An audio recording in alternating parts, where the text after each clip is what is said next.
Les membres du conseil d'administration de l'ONAD, Office national d'assainissement et de drainage à la station de traitement de boue de vidange de Bouaké. Les administrateurs viennent s'enquérir du fonctionnement de cette station mise en service depuis le 21 octobre dernier.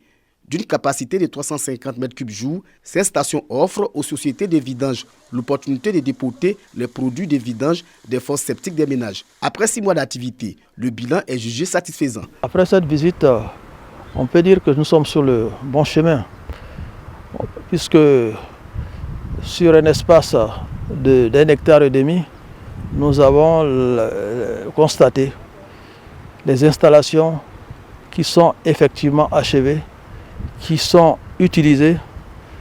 Aujourd'hui, on dénote près d'une vingtaine de camions par jour et qui progressent parce que l'objectif c'est d'atteindre le niveau de 250 m3 jour. Cette station est un cadre approprié pour préserver l'environnement de la ville de Bouaké des déversements anarchiques des boues de vidange. D'où cet appel du ministère de l'Assainissement et de la Salubrité aux populations. L'ONAD a organisé aujourd'hui le secteur des vidanges. Il ne faut pas que nos parents vidangeurs s'écrivent pour enlever les boues de vidange des domiciles et aller rejeter dans la nature. Cet investissement a été réalisé par l'État pour améliorer notre cadre de vie. La mise en œuvre de ce projet s'inscrit dans le cadre de la lutte contre la salubrité initiée par le gouvernement. À terme, toutes les régions du pays seront dotées de stations de traitement de boues de vidange. Prévu la construction de 11 stations de ce type qui vont couvrir ces 11 régions, étant bien entendu que l'objectif c'est d'aller couvrir l'ensemble des 31 régions et après couvrir le département. Cette visite de terrain est précédée par un conseil d'administration tenu à Bouaké en prélude à l'inauguration officielle de la station.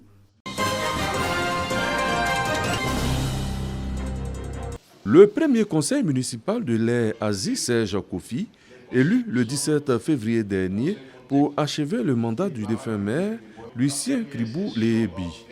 La nouvelle équipe entend poursuivre les chantiers prévus pour les administrer. À Boisflé, les défis sont énormes. Eau potable, école, centre de santé, reprofilage, soutien aux couches défavorisées, Boisflé doit continuer de vivre. Donc notre action s'inscrit logiquement donc dans la continuité, dans le but d'achever les travaux qui ont été entamés par notre prédécesseur. Les axes sur lesquels nous allons travailler, c'est de faire en sorte d'accroître nos ressources en termes de recettes.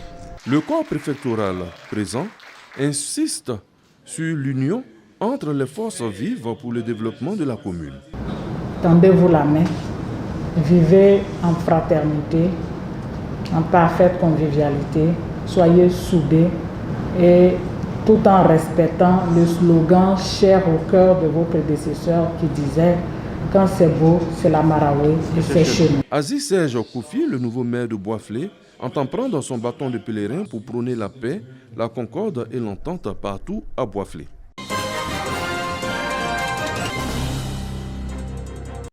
Une cinquantaine d'étudiants en Master 2, de doctorants et de nouveaux maîtres assistants issus des départements d'anglais des universités Alassane Ouattara, Félix Houphouët-Boigny et Peleforo Koulibaly ont préparé à ce séminaire de formation 2 jours durant au foyer Jeunes Diateurs de Bouaké. Une formation initiée par le laboratoire de didactique de l'anglais, l'ARUDA, autour du thème de la conception du matériel didactique. Objectif, compléter la formation théorique des participants. Nous voulons que tous ceux qui font un master en didactique, que ces gens-là, quand ils sont envoyés en entreprise, ou alors s'ils créent leur propre cabinet, qu'ils soient en mesure de proposer des programmes et des formations, que la direction de formation de ces entreprises ne puisse pas dire non. Plusieurs experts de l'Inspection générale de l'éducation nationale ont également pris part à cette activité. Les professeurs et ceux qui sont là en tant que doctorants et même docteurs, sachent, quand ils vont sur le terrain, qu'est-ce qu'il faut pouvoir bien dire aux professeurs pour l'utilisation des manuels qui leur sont proposés. Les participants saluent cette initiative qui vient renforcer leurs connaissances dans leur travail de recherche. Ce séminaire me permet de pouvoir mieux orienter ma recherche. Cette formation, je la qualifie comme une pluie qui s'est abattue en pleine sécheresse, parce que vraiment c'est quelque chose qu'on attendait depuis longtemps. Créé en 2014, le LAREDA a pour mission la recherche dans les domaines de la linguistique et de la didactique, la consultance en politique de formation, la conception de matériel didactique et la formation en anglais. Le LAREDA compte plusieurs pays, dont le Burkina Faso et le Congo-Brazzaville.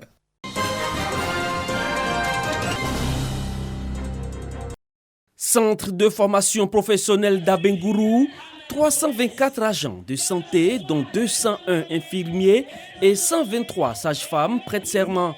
Ils sont issus de la 3e promotion des élèves de l'Institut national de formation des agents de santé. Une prestation de serment, symbole de leur engagement à servir et à se mettre à la disposition des patients. Nous encourageons les populations à venir vers nous parce que nous sommes disponibles, nous sommes disposés à leur apporter la santé et à être toujours près d'eux. Au terme d'une durée de 3 années de formation, ces étudiants ont consenti d'énormes efforts pour acquérir des savoir-faire et des savoir-être à même de les rendre compétents pour administrer des soins de qualité aux populations. Ces agents de santé qui intègrent le monde professionnel ont reçu des attestations de fin de formation. Ouadja Issé, président du conseil régional de l'Indéné Djouablin et parrain de cette promotion, a exhorté ses filleuls à être des modèles dans l'exercice de leurs fonctions. Mes chers filleuls, ce jour sera gravé en lettres d'or dans vos mémoires. Il marque le début de votre carrière professionnelle que j'espère fructueuse pour chacun et chacune de vous. Cette cérémonie a enregistré la participation des parents et amis venus soutenir ces agents de santé qui entament ainsi une nouvelle vie professionnelle.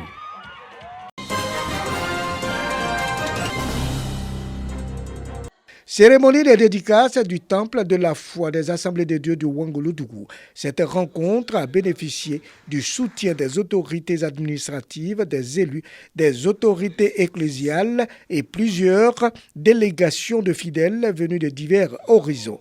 Rencontre religieuse marquée par des prières, des dons, des offrandes et des bénédictions. La prédication du pasteur Kadou Samuel, premier responsable de l'église de la région de Korogo, a fait place à la consécration de l'église, lieu de rencontre avec Dieu, de purification des âmes, de fraternité et de charité. Notre Père et notre Dieu, nous te dédions ce temple, qu'il soit la maison de l'Éternel. Interviendront par la suite la coupure du ruban et la remise des clés du temple. Pour le pasteur Blé de cette église, Dieu réside dans sa parole. On a dit au peuple, voici le projet, c'est que Dieu aura mis à cœur à chacun de vous de donner et librement chacun donne et les travaux accélèrent. Et c'est comme ça que nous sommes arrivés à cette dédication aujourd'hui et nous bénissons Dieu.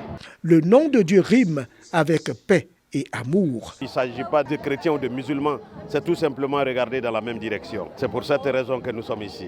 Au titre des dernières consignes de fin, les dirigeants ont invité l'Assemblée chrétienne à entretenir ce temple, à le valoriser, lieu de dévotion à Dieu. Les futurs projets font état d'une école et des résidences pour les dirigeants de l'Église.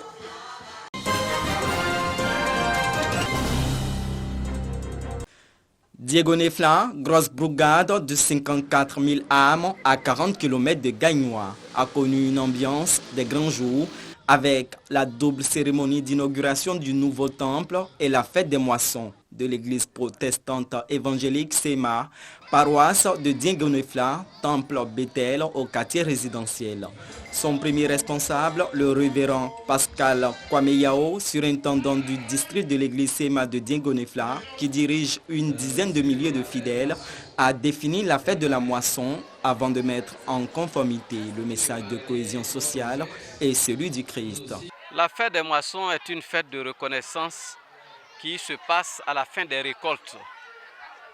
Parce que nous savons que tout ce que nous avons, les récoltes que nous avons, la terre sur laquelle nous plantons, c'est l'Éternel qui nous donne tout cela. Et c'est lui qui fait tomber la pluie pour que toutes ces choses réussissent. Donc à la fin des récoltes, nous sommes demandés à vraiment rendre grâce à Dieu pour tous ses bienfaits. Pour ce premier culte dans ce nouveau temple, le peuple de Dieu, très mobilisé, a manifesté toute sa joie par des cantiques avant d'exprimer toute sa reconnaissance au parrain, Julien Conon, cadre de Diego Nefla.